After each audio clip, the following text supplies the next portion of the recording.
சசி வந்து ஏன்னா அவன் கூடவே இருந்திருக்கேன், அவனை அப்படி பார்த்துருக்கேன், அவனை பொத்தி பொத்தி பார்த்துக்கிறவன் நான்.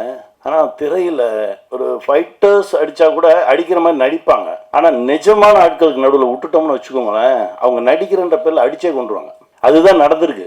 அது ஒரு காட்சி என்னால் அது இப்போ கூட அது நினச்சா கூட ஒரு மாதிரி படபடப்பாக வரும். அந்த மாதிரி ஒரு காட்சி. அது உண்மையிலே சசி வந்து நந்தனுக்கு முன் நந்தனுக்கு பின் அப்படின்ற மாதிரி ஒரு தளம் சசி கிடைக்கும். தம்பி, நீ பட்ட கஷ்டத்துக்கு எல்லாமே இந்த பிரபஞ்சம் ஒரு நல்ல பலனை கொடுக்கும். இதை கொண்டு போய் ஜனங்ககிட்ட எப்படி வைக்க போகிறோம் அப்படின்ற ஒரு கேள்வி எனக்கு எப்பவுமே இருக்கும். ஒரு வருஷத்தில் ஒரு 52 வாரம் இருக்குது. இந்த 52 வாரத்தில் ஒரு 7-8 பெரிய படங்கள் ரொம்ப நீ யாரும் வந்துடாதீங்கன்னு மறிச்சிருவாங்க. அந்த பெரிய படம் வந்தால் 2 வாரத்துக்கு வேறு எந்த படமும் வரக்கூடாதுன்றவாங்க. அந்த மீதி இருக்க நேரத்தில் தான் பாவம் 7-8 படங்கள் வந்து விழுந்து அதில் நல்ல படங்கள் சிதைக்கப்பட்டு எங்கெங்கேயோ போய் ஏதோ நடந்து ஒரு 200 படம் ஒரு வருஷத்துக்கு ரிலீஸ் ஆகுது அப்படின்னா, ஒரு 20 படம் ஓடுது அப்படின்னா அதில் ஒரு 10 படம் கமர்ஷியல் படமாக இருக்கும்.